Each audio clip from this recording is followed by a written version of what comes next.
ये बीजेपी वाले ऐसे हैं, कोई चीज अच्छी होगी उसे बेच देंगे। इन्होंने बताओ हवाई अड्डे बेच दिए कि नहीं बेच दिए?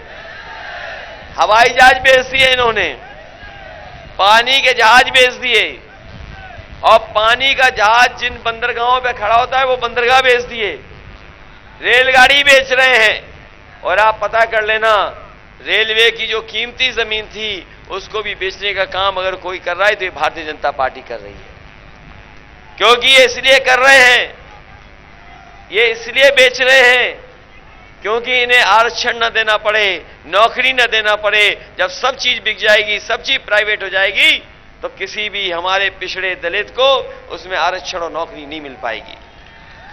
ये हमारे 69,000 के बच्चों का बहुत ज्यादा आरक्षण घोटाला हुआ, उसकी ठीक अभ्यर्थियों को चयनित करने का काम करेंगे। शिक्षा मित्रों को नियमित अध्यापक बनाया जाएगा और हमारे बीएड टेट वाले लोगों का समायोजन होगा। बेसिक शिक्षा के अध्यापकों को 100 किलोमीटर के भीतर ही तैनाती दी जाएगी। सभी सरकारी नौकरियों में 33% अपनी महिलाओं का आरक्षण करने का काम समाजवादी सरकार में होगा। महिला शिक्षकों को उनके गृह जनपद में पोस्टिंग दी जाएगी। कॉलेज विश्वविद्यालयों के लिए बस सेवा शुरू की जाएगी और बसों में छात्राओं के लिए मुफ्त यात्रा होगी, कोई पैसा नहीं उनसे मांगा जाएगा।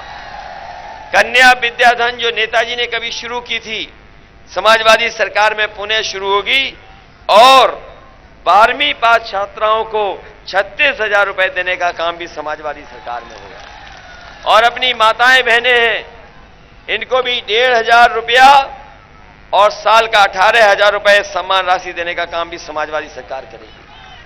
और लड़कियों की पढ़ाई शुरू से लेके अंत तक एक भी पैसा बेटियों को नहीं देना पड़ेगा, उनकी पढ़ाई फ्री होगी।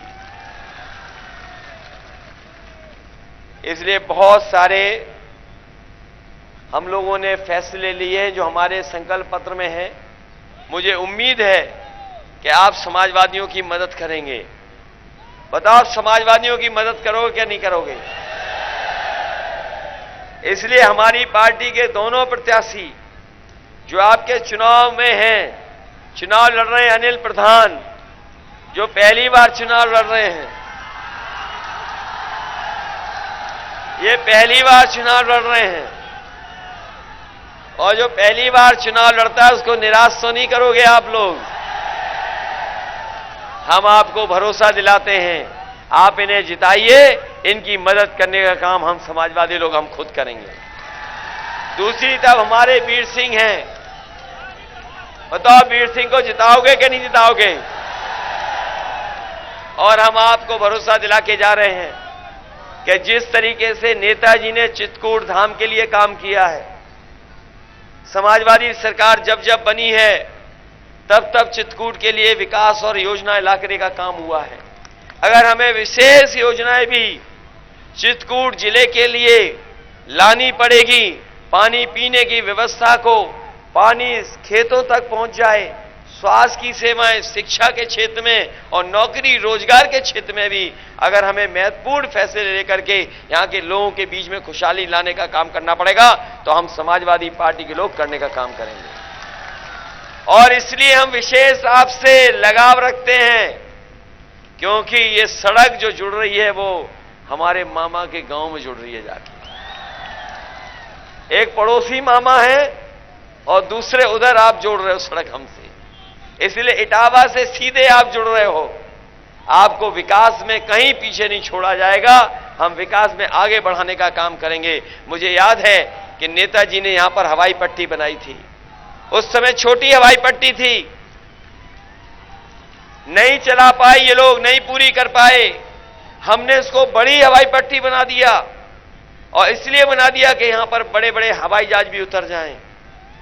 लेकिन ये सरकार ने 5 साल लगा दिए, उस हवाई पट्टी को पूरा नहीं किया। और हमारी सरकार बनेगी तो इस हवाई पट्टी को अच्छा एयरपोर्ट बनाने का काम भी समाजवादी लोग करेंगे। और हम अपने नौजवानों को कह के जा रहे हैं कि इधर आपने देखा होगा बहुत सारा कारोबार, बहुत सा काम मोबाइल से, इंटरनेट से शुरू हो गया है। काम करने का तरीका बदल गया है, पढ़ाइयां बदल गई हैं, कोर्स बदल गए हैं। अगर हमें यहां पर विशेष ट्रेनिंग की इंस्टीट्यूशन बनानी पड़ी जिससे हमारे नौजवानों को आज के समय के हिसाब से ट्रेनिंग मिलकर के नौकरी मिल जाए, तो हम नौकरी देने का काम करेंगे उनको और ट्रेनिंग दिलाने का काम करेंगे।